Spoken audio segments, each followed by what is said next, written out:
So fantastic way in which Singapore managed to find themselves back into this game 1-1. At this point, it was there for the taking. Bennett had set up that equaliser, but he was culpable. His mistake there. This allows in Victor Kopenko.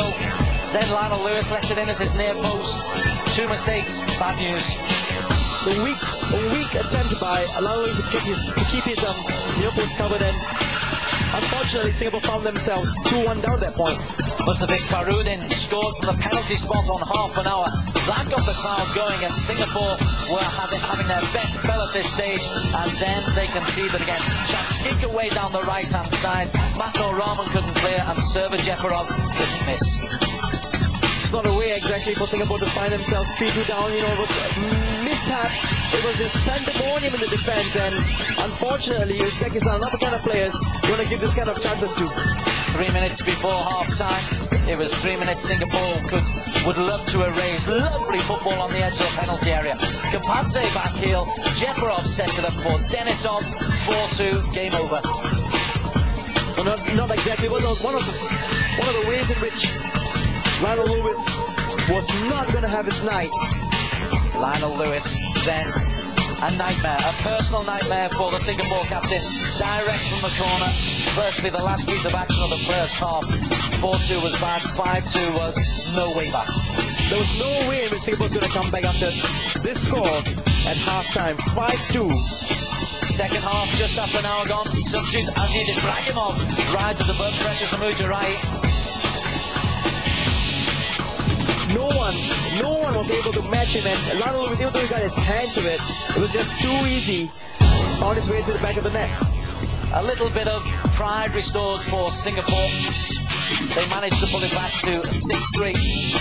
Substitute in the second half, Chuli came on, and he would rifle a shot against the crossbar, and John Wilkinson, the midfielder, slides it in, but it was only respect.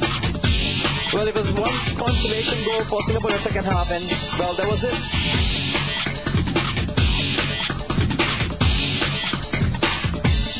But this was a masterclass from Uzbekistan, and Maxim Shakstik is the main man.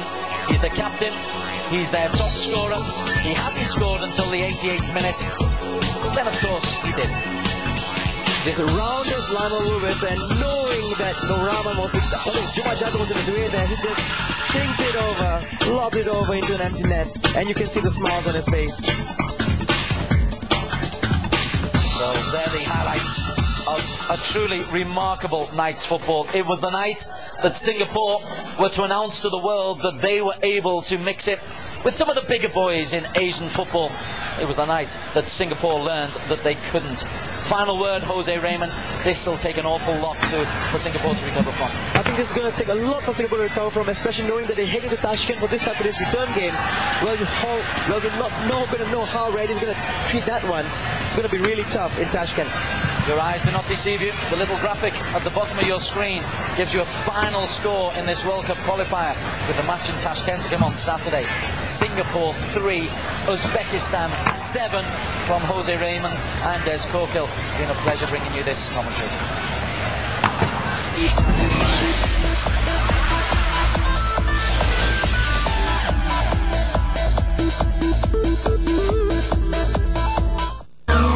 With the 6 races distributed evenly between the 3 drivers so far, something's got to give in Canada.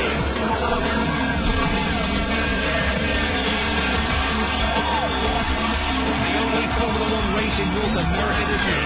Catch every second of the racing action in Montreal on Star Sports. The broadcast of the Formula One races is brought to you by ING and Petronas. Some are born into greatness.